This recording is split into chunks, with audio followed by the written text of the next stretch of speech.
welcome everybody. Oh, there we go. Lovely to see you.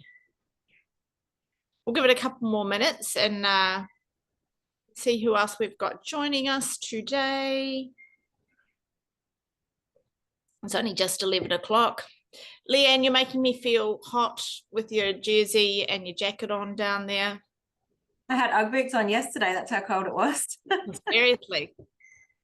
No, still warm up here. Still nice. Yeah. Morning, guys. Good morning. How are you? I'm well, yourself? Thanks so much for coming along today, Terry. No problem. It was a bit of a last minute one, but I managed to squeeze it in, so I'm pleased about that. Excellent. Yeah. Oh, I hope we don't disappoint. No, fingers crossed. Okay. Do your best. So I'm going to start because I know that people will join, and I know that a heap of people watch this afterwards. A lot of people can't join us on the day, and so they watch the recording afterwards. So those people that are watching us afterwards, welcome as well. Thank you so much. My name's Phoebe Kitto from HR Dynamics, for those who haven't met me, and I've got Leanne. Hi all. So Leanne is from our Sunshine Coast office, and she is our expert in doing the training and leadership development. She does a lot of programs with a lot of our clients and is fantastic at that. So she is the one that keeps me on the straight and narrow when I start to burble away and get carried away. So welcome. So today we are going to be talking about performance management, and there's two parts of performance management. When we look at this topic, the first part is about making sure that we're following the legal requirement, the Fair Work code, a recommended code for best practice for it. And the second part is about how to have those difficult conversations and be able to get a good outcome. So today I'm really going to be focusing on the Fair Work process, because I think, that is the core part. We need to make sure that we've got the process correctly. And then next time we'll really start talking about how to have those difficult conversations and how to be able to get a good result from people when we're talking to them about any concerns and behavioral performance that they've got, because that is a whole session within itself. Before we do that, just wanted to do a bit of a recap on last time. So last time we discussed time management, and I had a few of you contacting me afterwards saying you helped me eat that frog, which is great. So for those of you that weren't there, or just to refresh your memory, one of the tips that we did put for time management was about eating a frog first. So often we procrastinate. I know that I'm very much guilty of it myself, and we kind of find ourselves very busy doing everything other than the one hard thing that we maybe should be doing, or that just continues to be on that to-do list, and our shoulders just get heavier and heavier because we know that it's sitting there and we need to do it and we just can't get it off. So you just need to eat that frog, just get in and get it done. Thinking about it is often worse than the actual doing of that task. So I hope everyone's been eating lots of frogs. Some of the other key points that we did have in last week's session, just to remind you, to refresh your memories, was that there is, I really believe this in our society at the moment, we've got this status or the smugness from being busy, like how you, I'm so busy, so stressed, so busy. It's almost like a self-importance. It's almost like we're a really good leader, or we're a true leader because we're so busy and so stressed. And I think we all need to actively work against this. I feel this very strongly, and yet I still find myself doing it sometimes. People go, how are you? And go, oh, I'm so busy. And it's kind of almost our default. It's like, how are you? I'm good. It's like, I'm busy. I'm worthwhile. So I think we really need to make that change, that being really busy and really stressed is not what we are trying to achieve. What we're trying to achieve is saying, I'm really well organized, I'm under control, I've got lots of time. That is the epitome that we're trying to get to. The next thing that we spoke about was understanding your personal rhythms in your work day. So some people, the best time of day, and I know a lot of people like this, their best time of day is first thing in the morning. And yet I see some people get up and they just first thing in the morning, when they're most focused, most able to make some really critical, good decisions, smash through work, they just spend all that time dithering around on emails, deleting, replying back to it, catching up with staff, having meetings. And so really have a think about that. I actually think that when your energy level is at its lowest, that is when you should be scheduling your meetings. So I would really recommend that you have a good look at when you're at your best, when you know that you're kind of dragging a little bit and it's a little bit harder, and try and make sure that you plan your day around that. So use your time that you're most focused to really work on some project work or getting some really good work done. Then you have sort of some dips in energy, which is a good time just to go back on emails and do replies or catch up on information. And again, when you know that you're just feeling a bit blah, it's often a good time to go into a meeting or talk to people, because that just, when you're with others, that energy will start to lift up again. I'm not saying that you want to have low energy when you talk to your staff, but actually I think what you'll find is that if you have your staff around, that will actually increase and build the energy up for you. So that's another tip. And for some of you, it's going to be first thing in the morning, before lunch, after lunch, later in the day. Just kind of work out what that is. And that is also about setting a default diary to try and sort of get a bit of structure and a bit of rhythm into that. The next thing that tip that I have, which is a bit of a controversial one, I know, but it is, I do not believe in 100% of the door open policy, because when we have a open door policy, people feel they can come and interrupt us at any time of the day. So they have a brain fart, or, oh, can you just check this, or what do you think about that, or have you heard this? And you've got that open door policy, they can come in at any time. And it's nothing wrong with having that good communication. It's great that they want to come and talk to you, but we need to try and condense that down so you're not getting 1,000 interruptions all day long. So if your staff know that, look, between the hours of 8 and 10 is time when you're really focusing on some projects, and you know that's not the time to disturb you if possible, but at 10 o'clock you're going to catch up, you're going to call them all if you're working remotely, or you're going to have some meetings, or you're going to have a morning tea together, or whatever it's going to be. There's some way that some other time later in the day that you're going to connect with them. I know some of the clients that I've been coaching, I don't know if you've done this, Leanne, but for some of the managers that I've been working with, where they've got quite a few reports, they actually started to schedule a time every week. Some of them it was people they'd talk to every day, and some of it was once a week, and they scheduled that time. And they really, the staff member got used to knowing that that was the time that they got their manager, who was fully engaged, was prepared, was listening, and it's far more effective use of your time and their time to be able to shape your day this way. So it does take a little bit of discipline, and it takes a little bit of getting used to, but I think there's no big magic wand for time management. We're set with a certain number of hours per day. It's really about getting some productivity hacks, tips and tricks, and things that is going to work for you, that you can hold yourself accountable for, is what's going to make the difference for you. So hopefully you've been playing around with some of those ideas. We did discuss some other ones in the training. Please go back if you haven't watched, if you need to do a refresh or you missed that webinar. But you know, such an important thing, getting that time management and making sure that we utilize our time at work as best we can, so that then we've got more time afterwards to be able to spend doing things that we like doing with family, or doing outside activities, or working on interesting or more creative projects for our business, rather than just the share of every day that you need to do. Okay, so moving along, performance management. So that is going to be the topic for today. And I am going to start this off by asking Beck or Nick, I'm not sure who our tech gurus in the background are there, but could you just put on a short YouTube video for us to watch to get us started? Beck's here. She's just getting it sorted now. She'll be up in a sec. Oh, here we go. Oh, there was a photo of Phoebe and Beck.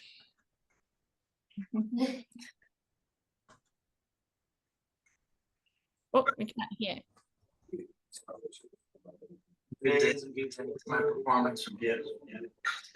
to mute, Leanne. My next is I have to talk about. But Beck, can you stop it? It's really echoey and bad. Can we just make sure that I think there might be the other computers are on. Can you just make sure they're off? The sound. Leanne, is something happening there? Oh, now we've muted you. We can't hear you. Do I need to mute? Can't hear.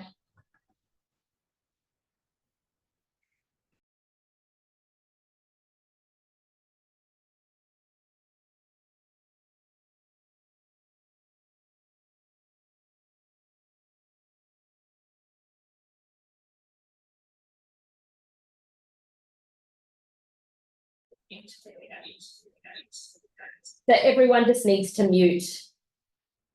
And we won't get that echo. And start again. What about you? You seem rather chipper for Monday. Today is a good day. It's my performance review. Wait a minute. You're excited about the performance review. My next meeting is a one-on-one. I have to deliver a performance review. That's not necessarily a bad thing. It's with Matt. Oh, I can see why you're so depressed. Man, I'm stoked about this one. Because last time Melanie gave me kind of a bad review. Last time I gave him an extremely negative review. What exactly did she say? You know, general manager speak. I couldn't have been more clear. Like needing a little touch up here and there. His appearance was sloppy, he was passive and unmotivated, Maybe learn some more stuff. and the quality of his work was completely substandard. And we talked about my future. I also said that I didn't see much of a future for him. Dude, you have to read between the lines, but she was majorly hinting that I could go places. I don't think he's gonna make it to the end of the year anyway. With a little spit and polish, no big deal. So that's what I did. Got myself some spit and polish. Buddy, you're looking at Mr. Improved. If anything, he's gotten worse. I don't know which is more objectionable, his social deficiencies or his technical incompetencies. I mean, I busted my own this last year. I even took some night classes in my community college. I can see why you're so enthused about things. It's more than that. I think I'll finally get that promotion I deserve. And believe me, with a new baby on the way, I could use all the cash I could get. I'm putting Matt on probation, and that means no yearly bonus, but fortunately, I hear his wife has a good job. Especially with my wife losing her job. Sorry to hear about that, mate. Tell you what, you give me a call after the review and we'll celebrate over lunch or something. Cheerio. Well, call me for lunch later. I have a feeling you're gonna need to take a break. Well, Matt, are you ready? You bet. Now, I'm jumping the gun a little bit here, I know. And maybe it's just nerves because my wife lost her job. But you'll see I deserve that promotion. Promotion? Yes. And I have you to thank. You know that little pep talk last night. And with being a new daddy and all. Anyway, I'm just so excited to hear what you have to say. Facing a crucial.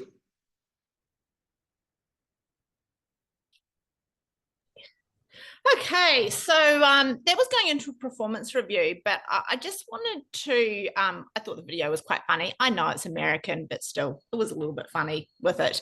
And I thought it was a good example to be able to share with you as to how badly performance management can be done in the workplace. So number one learning that should be from that video is that a performance review and a performance management process is very different. We will cover off performance reviews, but performance, yeah, I've got sound in the background.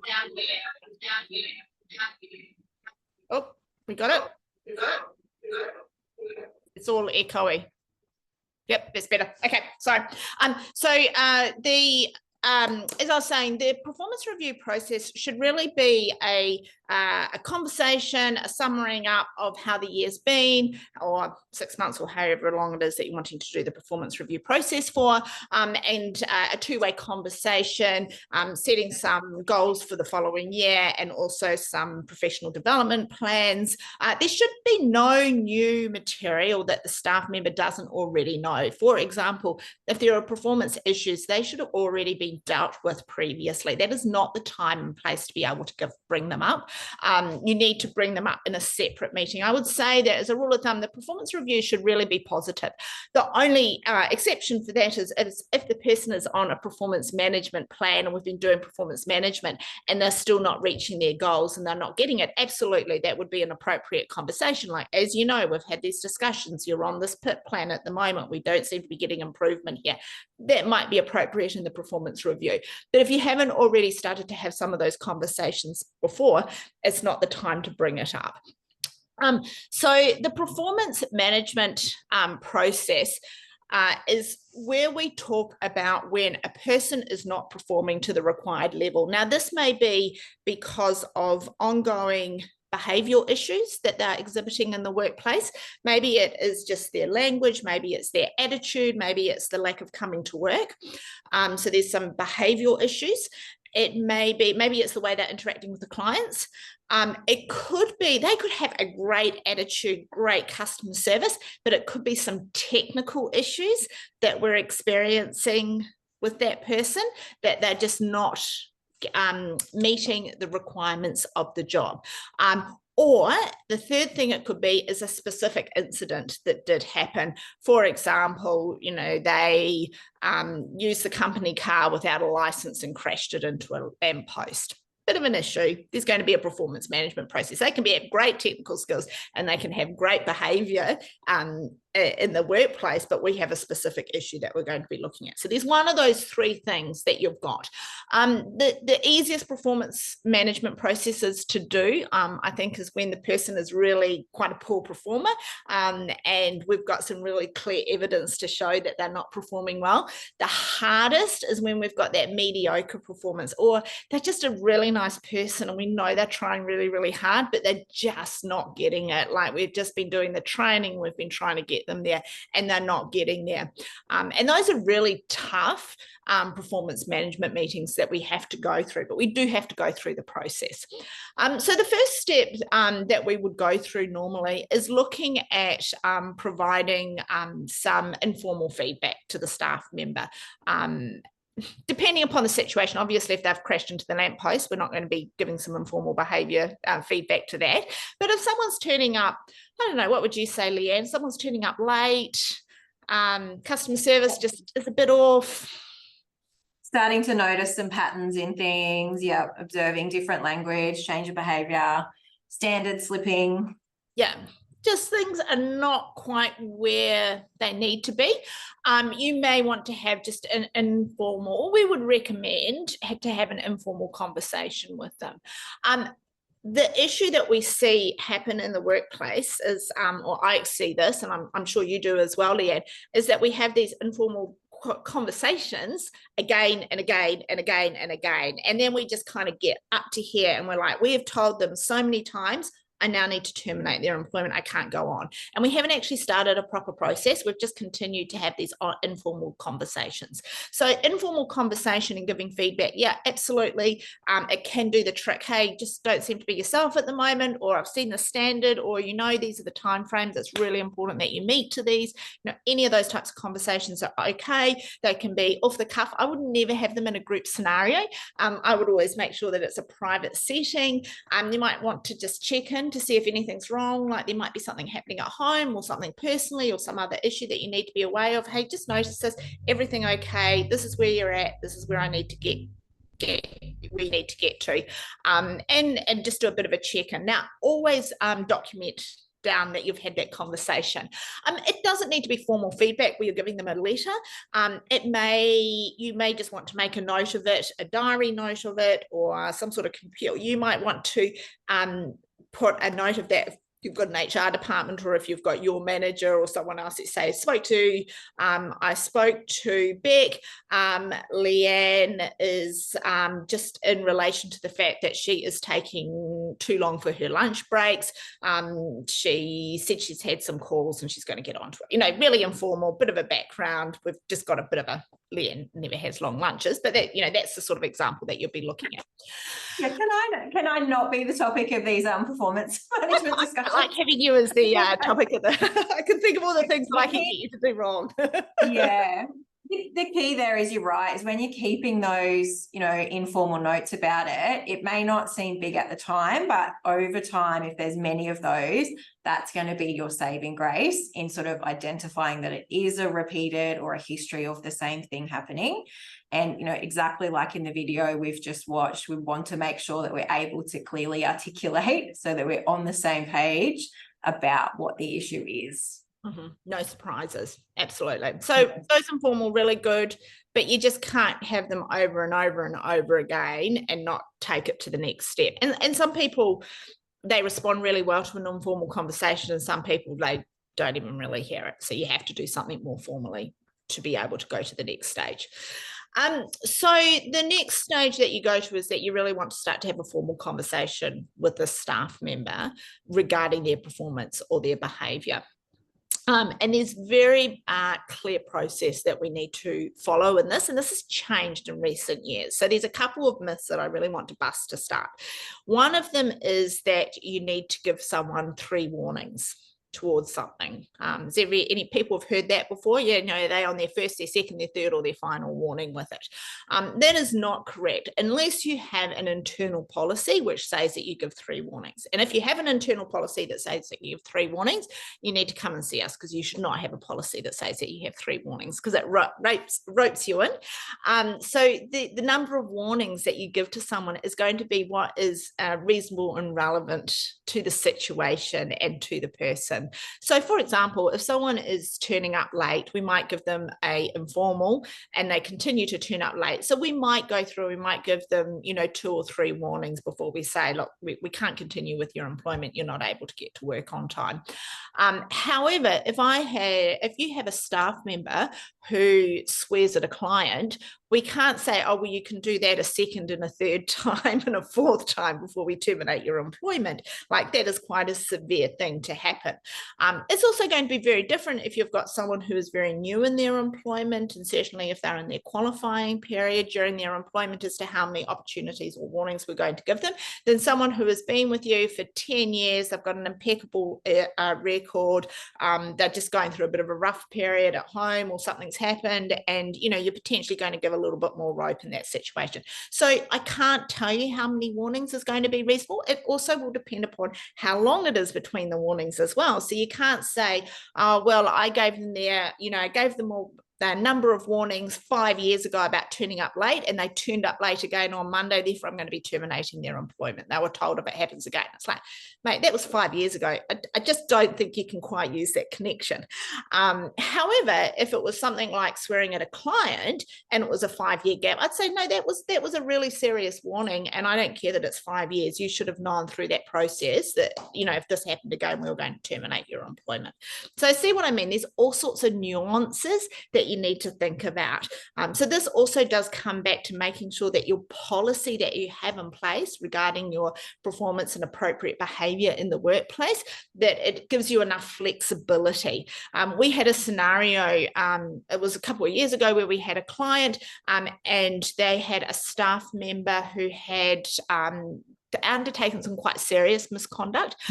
It was potentially going to be a termination of employment or very much a final warning. We're not meant to say final warnings anymore. I'll talk about that, but they were kind of at the end of the bridge sort of scenario, and they involved the union, and the union pulled them back to their policy and said, well, according to your policies, all performance management issues the organisation will handle in an informal manner initially to try and get some resolution, and therefore you haven't tried to resolve this in an informal manner, therefore you are in breach of your own policy in managing this.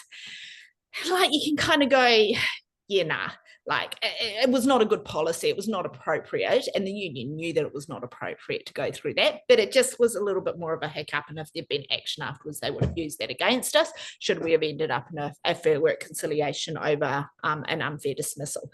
So just be super, super careful around that. And in saying that, I would always make sure that when you do go into a performance management process, just have a look and see if you do have any policies in place already on what your process is, what the standard is, and make sure that you'll follow them. Because again, that could come to unravel you down the track if you haven't followed your own policy or process around performance management. Okay, so you've had a look at your policy. You've got quite a bit of rope with it, which is great. So the first thing you're going to need to do, and this is an area that we've seen some real changes since in recent years, is about letting the staff member know that you're going to be having the meeting and what's going to be discussed. So previously what we used to do is we knew that we always needed to offer someone a support person, but you often used to say, Leanne, just need to have a meeting regarding your performance. Are you've got the right to have a support person. Do you want to schedule it now, or do you want it to be tomorrow? Yeah. Would you say that's kind of how it used to be done in the old days, Leanne? Yeah. Okay, so that's not the way that we would be doing it now. So now I would be saying, Leanne, we need to have a meeting regarding your extended lunch breaks that you continue to have. And I'm going to schedule a meeting to discuss this tomorrow afternoon at 2 o'clock. Now, what I'm doing with that is I'm letting her know that she's got the right to have a support person there. And I'm also letting her know what we're going to be discussing. And we have seen numerous cases coming out recently where it's gone to the commission and it's been deemed as harsh and unreasonable, the action that the business has taken, because they haven't given enough of a heads up to the staff member as to what is going to be discussed. So it's really, really important that you give them a heads up. Now, how you do this and how much detail you give them is really going to depend upon the situation and the outcomes that you're wanting to get. So, for example, if I'm wanting to really scare the living bejesus out of this person, or we're potentially going to be going into a termination scenario, then I'm going to be making sure that it's a really serious matter, I'm going to be writing them quite a formal letter, and I'm going to be, really specifying it out, that they've got the right, this is what's going to be discussed, and we haven't made any decision, where there's, what's the wording that we use in those letters? Dee's got it done a really good wording with it. That's a natural justice. We will be, listening to their version, but we're making it quite formal and quite scary.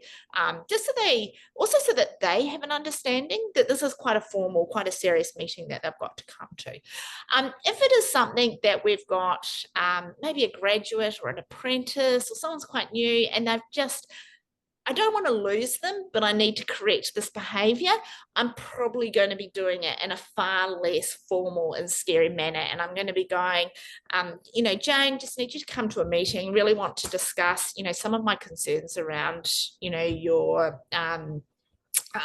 following through on some of the tasks. This is really an opportunity for us to have a conversation about it, but you're welcome to bring a support person with you if you'd like to. So I'm still setting it up. I'm letting them know that when the meeting's going to be, I'm letting them know they can have a support person and what it is, but I'm not making it too scary.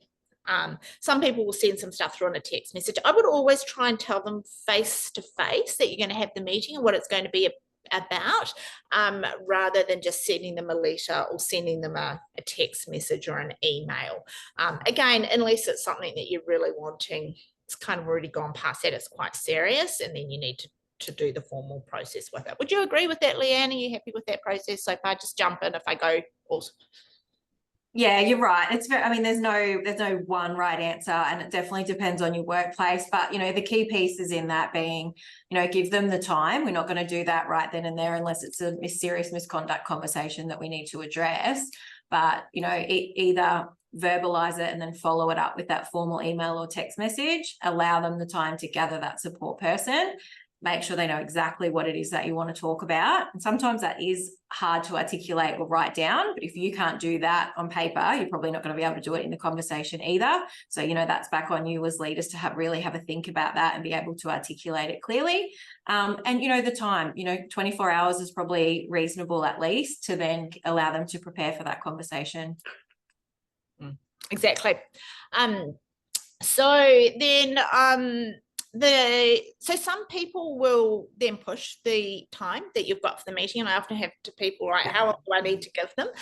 So we would normally say that a 24-hour period. Now, if they come back and say, look, my support person can't make it, I will potentially extend that by a day or two. But, I've had some people say that my support person's not going to be available for 3 weeks' time, and I'm like, yeah, no, that's not going to happen. So again, it depends upon the person and it depends upon the situation. But, normally 24, if they request for a little bit longer, have a look at it, but, within a couple of days, because it does become quite tense then until you're actually able to have the conversation, get an outcome and move forward. That's kind of the worst part for it. The role of the support person is really to be there as a support. It's not an advocate for the person. So they can bring in a union member, they can bring in a family member. It gets tricky when they want to bring in a staff member. I don't know, what do you say to that? Like when people want to bring a staff member, Leanne, another staff member? Just articulating the confidential nature of the conversation. Yeah, like you really can't stop them doing it, but it is more preferable when it's someone from outside. I actually really like it when they bring in a family member, because I feel that often the family is their partner is getting the version that the partner is taking home and telling them, and when they actually come into the meeting they get a bigger picture, or they understand the employer's side, and it can be quite a light bulb moment, like, oh, I didn't realize that this is what you had done, or this is a number of times that it had happened. They can't. Yeah, I find that twice as much work, whereas an employee has the context of your workplace. So that's interesting. Oh, really? Yeah, no, I quite like it, but I'm really good at letting the whoever's the support person, if they start to pipe up and be difficult, to just gently remind them that their role is as a support person, not as an advocate.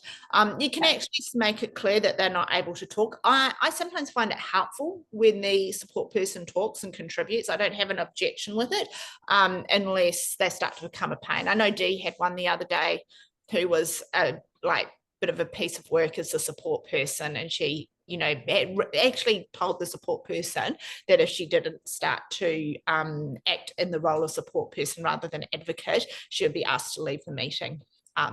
Yeah, in a best case scenario, your support person is really that, you know, communication link that is often the key to explaining between the two of you where things are, you know, where your wires are being crossed. And yeah, best case scenario, that is where the support person is really advantageous, not only during that meeting, but for your employee later to process and help reiterate what you have said. Yeah. If the staff member, you say you want to have a meeting, this is what it's to discuss, and they're like, oh, look, I don't want a support person, can I just have the meeting now?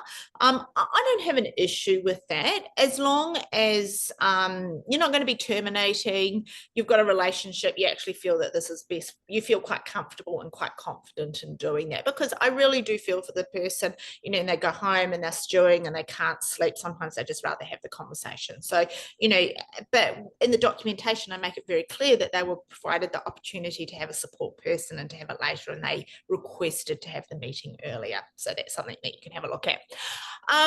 Have a look at the timing when you give the letter to people. I know there are some this is an interesting one. I know there's some people who would never give a letter for a warning on a Friday afternoon, because that is not good potentially for that person's mental health, going home and stewing or worrying about it all weekend. But then I also know sometimes people go, oh, I've given them the weekend, so they've got time to kind of gather and get their thoughts in place. So I'm not going to say which one you should do, but I think you need to read the situation, know the personality, and think what is going to be the best solution for this. Obviously, if you give someone a letter at the start of the day and tell them that you're going to be doing performance review the next day, you're going to lose their performance and productivity potentially for the rest of the day. So I would tend to give them that information later in the day or at the end of the day, or I'd just be very aware of what the tasks are that they're going to do after it. Putting people on stand down, you can do this. So if you stand down people, it's really important that you understand that if you stand them down, you have to stand them down with pay. You cannot do an unpaid stand down, okay? We are not, look, if it is a significant issue, or you've got genuine concerns or risks around this person remaining in the workplace, 100% it is appropriate to stand this person down with pay. However, I am not a supporter of having someone on paid stand down for an extended period of time.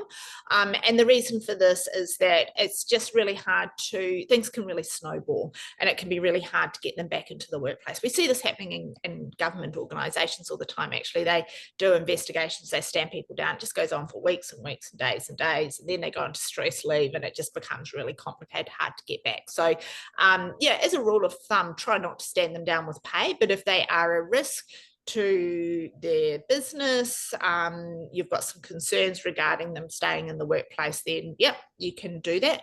But just make sure that you try and keep that time as tight as possible between when you stand them down and when they return back into the workplace.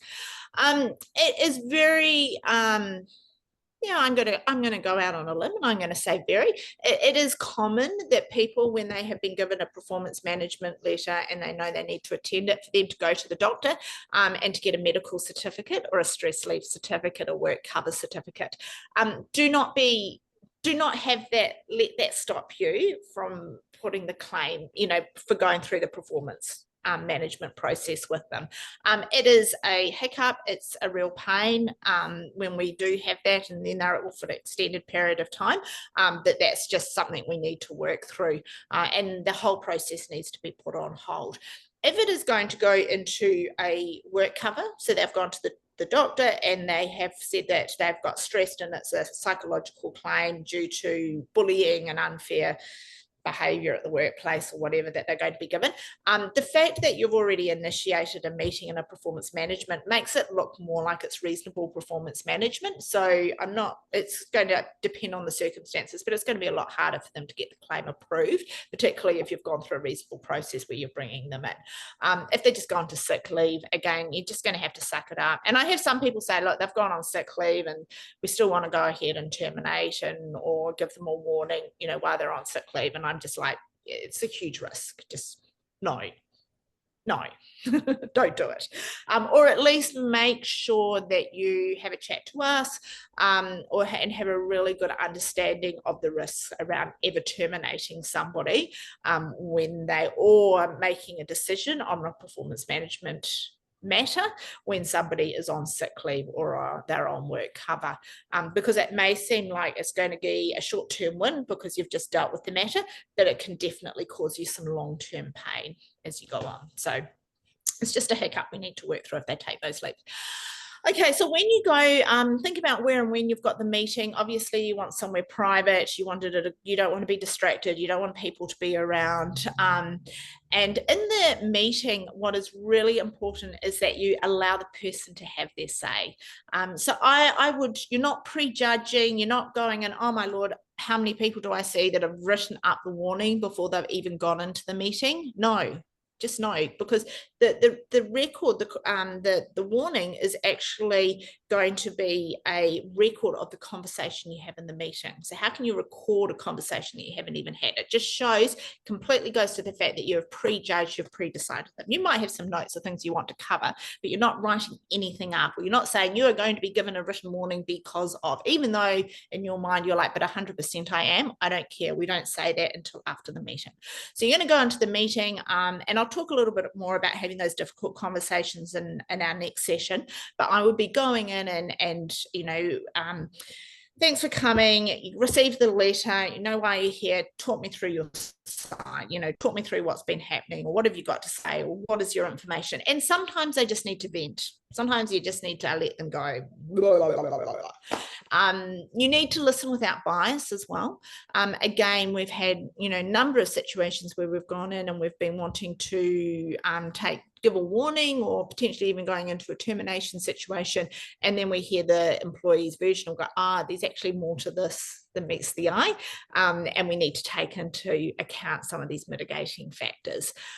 So it's really, really important to be prepared to listen and allow them to have their say at that meeting. In some of those situations, they may bring up information that you were not expecting, and therefore it is appropriate that you need to do some more investigation regarding the situation. So that might be that there seems to be conflicts as to who said, who did what happened, what training, what they were given, etc. And that's fine. You can say, oh look, well, thank you so much. Let us go, and we need to obviously do some more investigation and get a better understanding, or get some collaboration around this. And again, this may or may not, you might be able to just do an internal investigation and talk to some people and get some more information as to what happened. Depending upon the complexity and sensitivity of the matter, you may need to, at that stage, look at doing an external investigation to be able to, there's a huge We've seen a huge push by the Commission in over the last 12 to 18 months, I'd say, about making sure that employers do a thorough investigation before making findings in relation to unfair dismissal or performance management around it. So you really need to show that you've done due process to make sure you've got a factual information regarding what has happened with it. And just Phoebe, what you were saying there around, you know, sometimes it may be appropriate to go outside for an independent investigation as well. So that process of inquiry and information gathering, that's when you sort of need to make a decision around that. Yeah, definitely. What that looks like. Is it appropriate to continue internally? Yeah. Because you might go in, you think it's really clear cut, you're going to go into a warning, they give information, you're like, actually, I need to do some more work around this. Yeah. Then in the meeting, let's make the assumption that you've discussed what the issue is. Leanne said, yes, I know I've been taking long lunch breaks. I just get really, really hungry and I need 2 hours to eat my lunch. And we say, well, you know, we need to, you know, you need to change some of that behavior. We talk about what it needs to be. We talk about, okay, well, how about you take your lunch from 11:30 through to 12:30? So we put some parameters and structure, anything we can do around that, any retraining, any support, like how, because people don't want to turn up to work and say, oh, I hope I'm a bad employee. I hope I stuff up. I hope I get in trouble. You know, it tends to be distractions or other things that are happening, or them not understanding the importance of it, or thinking they can get away with it, that sort of allows them to have these poor performance or poor behaviors. So if we can put some structure and some rules in place to be able to try and get them into place, or some training, that is awesome. So you can discuss that. And then after the meeting, we are going to document what was discussed. In some instances, so you might find that the employees say, so you might be talking to them about their workplace attitude, and they might accept the attitude, but they might want to say, but I think it's unfair that I'm not given the best shifts and I'm not happy with it, and blah, blah, blah, blah, blah. They go off and have a bit of a vent. I actually would be including that in the writing up of the warning. I would, because I think you need to have an accurate reflection of what was discussed. You don't have to agree with it necessarily. So you can say that, you know, Jane brought up that she felt that the shifts were not being fairly distributed. This was not an issue. This was not an area. This was not part of what the topic was of concern. It will be another issue that we'll look into, or, you know, you don't even have to look into it if you just think they're just talking about it. But you need to document the fact that they've brought up something else. Would you agree with that, Leah? Yeah, and look, try not to fall into the trap there of committing to anything during that meeting either, that, you know, oh, I promise to fix that, or I promise to look at that. It really is your information gathering at this stage. Keep them to the topic with it. Yes. So the if we're going into a termination scenario, so say this is a serious misconduct matter, or they've already been given several warnings. So if it's a serious misconduct matter that you're basically looking at terminating their employment, it's quite hard just to terminate staff without notice if they're outside their qualifying period. Our rule of thumb with it is could you get them arrested for this behavior?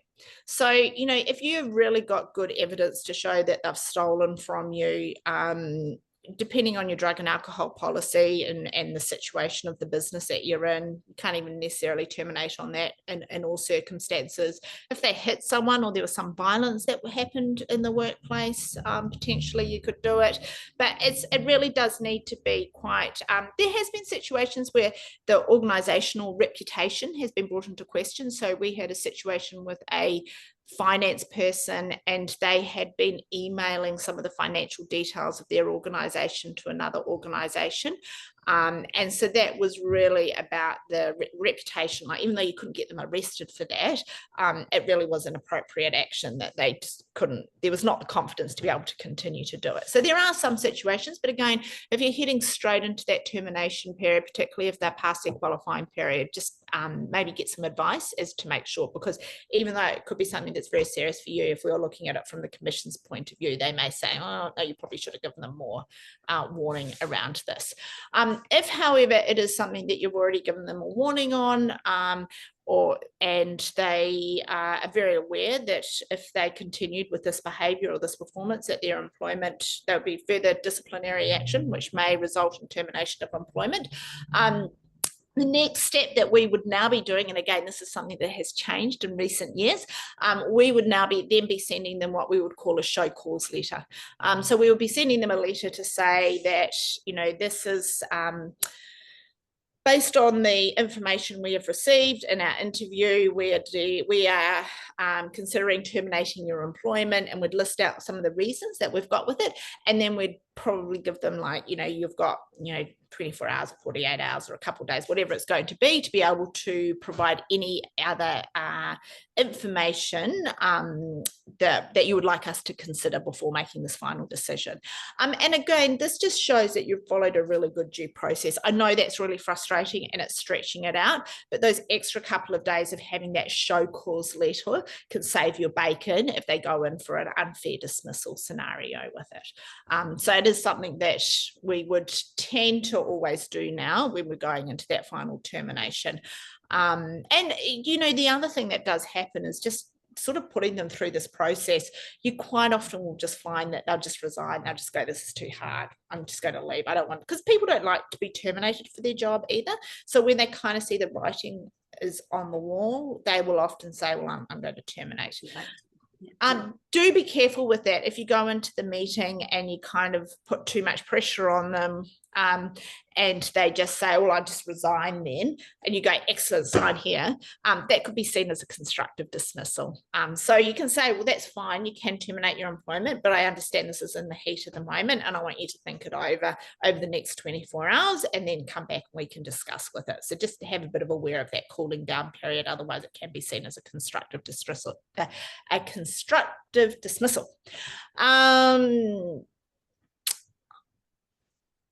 And then obviously we go through the termination. No termination is ever risk-free. We can talk a little bit more in another session about terminations, but we're just trying to make them as low risk as possible. And hopefully we're just doing performance management. We're not having to terminate staff in these situations.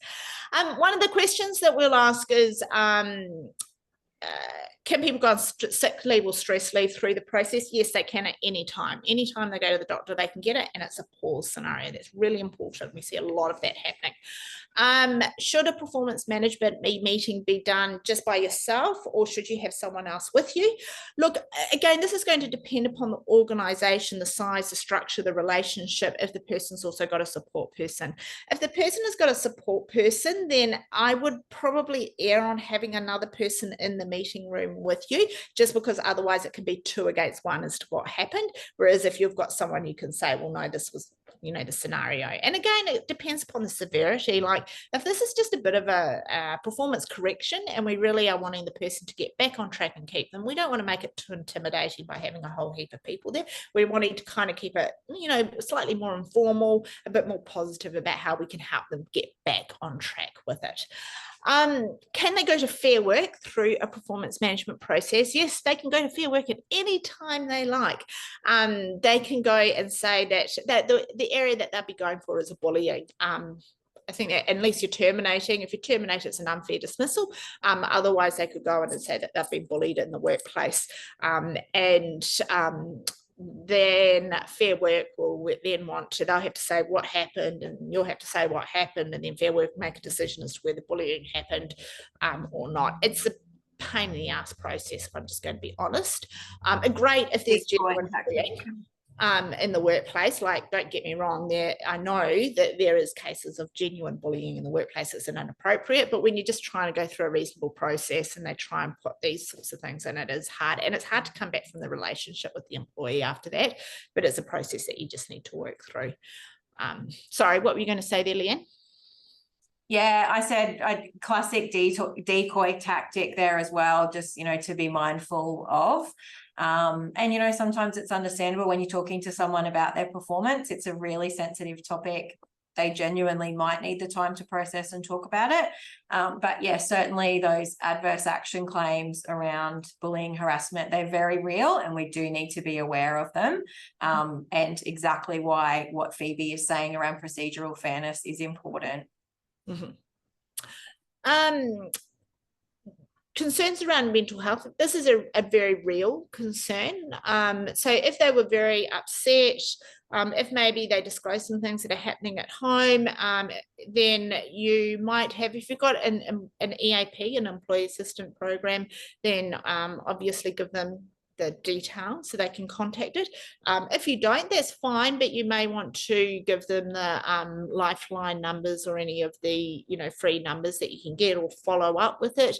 And you might want to just do a bit of a welfare check-in if they left and they were upset. If they leave the meeting and they're really upset again, you might want to see, can you take them home, or can we organise transport for them to get home as well, because some people they can get really upset, they can be very sensitive, or you could have triggered something for them. So that's really important. If you've got if there seems any signs of self-harm or distress with it, and that will come through not only in them being tearful, they may go very, very quiet, or they may become very angry as well. It's just the different way that that will come out. So any of those types of reactions that you're like, okay, I've got some concerns here, you're not the counsellor. You shouldn't stop the process. We still need to work through it, but just make sure that they've got access to some of those services if they need them. And I think, the good rule of thumb is, have you done a good job, is put yourself in the employee's shoes, as if this was you and you were taken through this performance management process.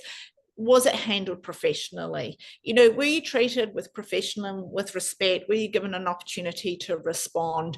Was it fair? And if you really put themselves in their shoes, think that through, and what were your learnings from it? How could I have been more professional, better, and being able to get the outcome? They may not like the outcome that you've got to, they may not like getting the warning, but have you acted with integrity and professionalism? Sometimes in dealing with small businesses, you are just small business owners, you're just too close and too emotive with the situation. And in that situation, I will say it's sometimes best just for you to take a step back a little bit, and get someone who is just not such a trigger for, because you're not so frustrated about it. Any questions? Anything I've missed? Anything I've missed with that, Leanne? No, I think great advice. And I think just to summarize that about, those conversations is I agree with you, do it with positive intent. If you're going in with the purpose of termination and the employees seeing that, hearing that, feeling that, you should be going into those conversations with positive intent and wanting to improve the behavior or the outcome. Ideally, you want a positive outcome for both of you, and the behavior to change or the behavior to stop or whatever it is.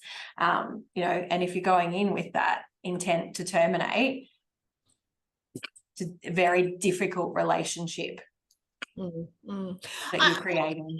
The common mistakes that I see happen is that people they do informal feedback for too long, and they just don't front up and have that actual conversation. Rip off the Band-Aid. Yeah, by the time they get to doing a performance management meeting with the person, they've already kind of made the decision that they want the person to leave, already stripped them off. So that they've kind of left it too late, rather than jumping in early enough to try and get things back on track. It's expensive to employ staff. There's the training, there's the finding staff. You just don't want to get to that situation. So I really recommend, being brave enough to jump in and do that formal performance management process. And it doesn't have to be a negative scenario. You can really do it to say, look, I want to get you there. These are just some of the areas that we need to work on. How can I help you? How can I support you in getting your behavior or your technical skills to where they need to be for you to be able to be in the role? It's not, telling them off like a naughty little kid scenario. It's about keeping them on track. And if you're able to do that, you've been successful in getting a good process. So we've just about used all of the hour. I guess just a couple of things that I wanted to touch on is very exciting. We're going to get the wage increase announcement. It's coming up. They're doing a live announcement webcast with it. I haven't got the date in front of me. Is it next week sometime? Yeah, I think it's next Wednesday, actually. Next Wednesday. So lots of people have been asking us what we think the increase is going to be. I don't know. I reckon it's going to be, what are you putting money on, Leanne? Oh, who knows? Who knows at the moment? The answer could be anywhere from 1 to 5. Who knows? That some of the unions have been negotiating really hard. Let's hope that we're in that ballpark. It's on Monday. Sorry, it's on Monday the 3rd at 10:30. Monday the 3rd at 10:30. Anyone's keen to watch that live? It is actually quite interesting to watch the announcement of it, because they give some of the reasonings as to, you know, how they've come up with that amount. What's the number? I'm Yep. going to put money on it being around 4.5% with it, which is going to be a lot for businesses. A lot for small businesses, absolutely. After last year being, was it 5.25 or 5.5, or it was 5 something last year? Anyway, it is coming out. Those increases won't take place until the first full pay after the 1st of July. So we've got in there till then to make sure that we pass the increases on. Some of the questions we get is, if I already pay above the award, do I need to do the increase? So as long as you're meeting the minimum requirement, you don't need to increase, but just be really careful, because, you know, each year can tick on, and if you don't get increases, then you're just falling more further behind. So there's 2 things when we look at pay. One is looking at, is this person getting paid, that what is the job, the value of the job, the responsibilities of it, from the classification or the experiences to what is the actual job that you would go to market to pay. And sometimes that does change over time. So they could actually be doing more senior roles or more senior duties. So you actually think, well, I need to put you up a pay grade because of the additional responsibilities you're taking on. That's kind of a different conversation that you're having. The one that is around the award is really about keeping in line with the CPI. So if you've already based that this role is on a, you know, $28 an hour role, then with the market value for it, then this wage increase would just be keeping it in line. So you do the percentage increase, but it will depend as to when they're appointed into the role and how they're performing, what messages you're doing, but you have to at least pay the minimum for it. And the other one is, a lot of people say, oh, well, I just pay a salary. Do these increases apply to me? So I just can't believe how many employers still think that salary staff are exempt from any awards. That is just so not the case. So we've got some awards that have got salaries. We were doing the salary calculation for someone under the SHADS award, a CEO, which is covered under the SHADS award, the other day. And the salary requirement for it, for the hours that they were working, was like $140,000 a year that they had to pay them just to be award compliant. So don't think, oh, I pay them 80, 90, 100,000, they're on a salary, you know, they can get them to work any hours. It does all come back to the award and the hours with it. You should be double checking that. We've seen a huge move with that in recent years with the Commission. So that's a big one.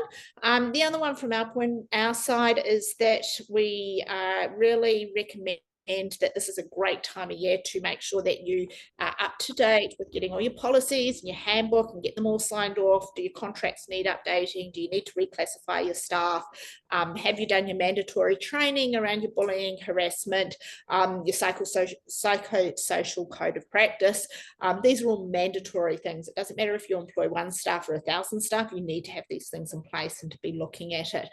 So this is a great time of year to get your house in order and make sure you're doing all those things. And we do have some great end of financial year specials. So if anyone is wanting us to give them a bit of a hand, or we've got some DIY packages that you can do it if you're just wanting to go through that process yourself, and we can give you some of the resources for it, then please reach out to us. So from that, I think that's us.